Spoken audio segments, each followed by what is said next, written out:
before you strip the paint down to bare metal, take the car outside. I'm just gonna show you, what I'm gonna do later. Basically, wash the car so it's nice and shiny. Take the car outside so you have a good light, and spend half an hour at least walking and looking. Take another additional light and look from all angles. For example, I just looked at this angle and I noticed there's a dent here. And just mark it off.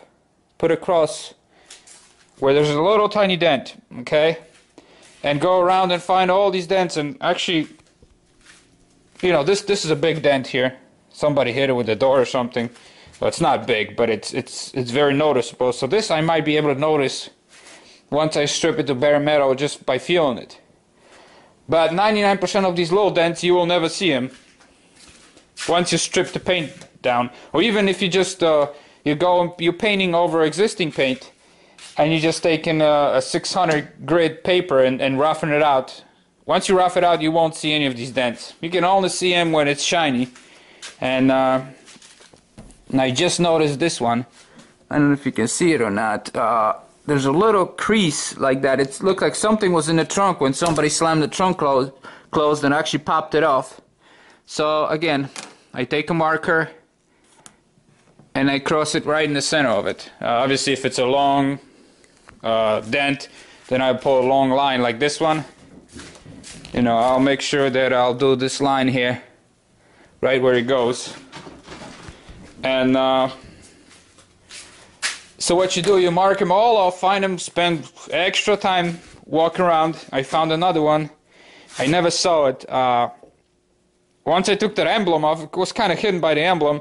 I realized there's a little dent. I don't know if you can see it or not. There's a little, like a flat, straight dent here.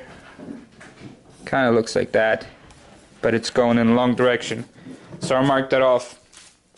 And basically, so what you do is you put it with a marker, you spend all the time looking for them, and then make yourself a video. Grab a camcorder or take a photograph, pictures. Grab a camera and take some pictures, use your iPhone. And even tape measure and make, this is 10 inches from this side. And it's, about 17 inches from this side, in this direction. And this way you can later watch your movie or look at the pictures and you know where these little dents were, because you'll never find them.